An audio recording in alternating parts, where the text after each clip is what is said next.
في الدوري الياباني عملوا خطوه تاريخيه، قرروا ان هم يلغوا التعادل من نتائج بطوله الدوري ويستبدلوه بركلات الترجيح مباشره بعد الوقت الاضافي، بعد الوقت الاصلي يعني اي ماتش يخلص تعادل فيلعبوا ركلات جزاء عشان يعرفوا الفريق الفائز، فكل المباريات فيها فوز وخساره مفيش حاجه اسمها تعادل. في البعض قال لك الله دي لازم تتطبق في مصر، الغي التعادل. لا، انا ضدها، وانت تدور على اي حاجه غير كده. وانا عندي هنا كذا اقتراح بقى هيخضوك شويه. اولا، طب ما انا ممكن الاعب فرقه تفضل طول الوقت قدام ال 18 وبتطفش الكوره وتخلص المباراه تعادل، وبعدين اجي العب ضربات ترجيح، بختك يا ابو بخيت اخسر. فانا هنا بشجع الفرق الصغيره انها تستميت في الدفاع، وبدل ما تاخد نقطه هتاخد نقاط المباراه كلها. انا شايف انه ده مش اقتراح خاطئ تماما. طب انت شايف ايه يا كابتن شوبير؟ انا هقول لك انا بقى فكرتي. فريق سين بيلعب فريق صاد، ففريق سين ده عنده 10 كورنر، وفريق صاد عنده كورنر ولا 2 ولا 3. لازم يكون في جاب، مش مثلا 10 قدام 9 او 10 قدام 8 او 5 قدام 3. هنا الدنيا قريبه. اللي عنده كورنرز اكتر، اللي عنده ضربات ثابته على حدود منطقه الجزاء اكتر، اللي عنده استحواذ ايجابي على الكوره. بمعنى ايه استحواذ ايجابي؟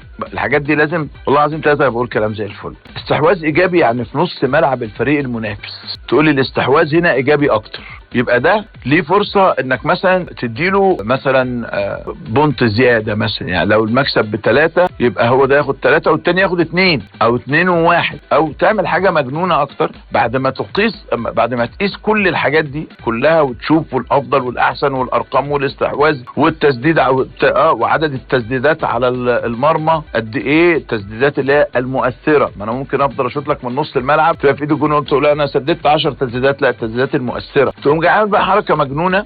خلينا نفكر، ما هو دايما بتبدا بجنان، يعني ان انت احسن وبان ان انت افضل وكل حاجه. لا مش هدي لك نقطه ولا هدي لك بينالتي في اخر المباراه، ليك ضربه جزاء، لو جبتها جول خلاص ادي لك المباراه تبقى انت كسبان المباراه.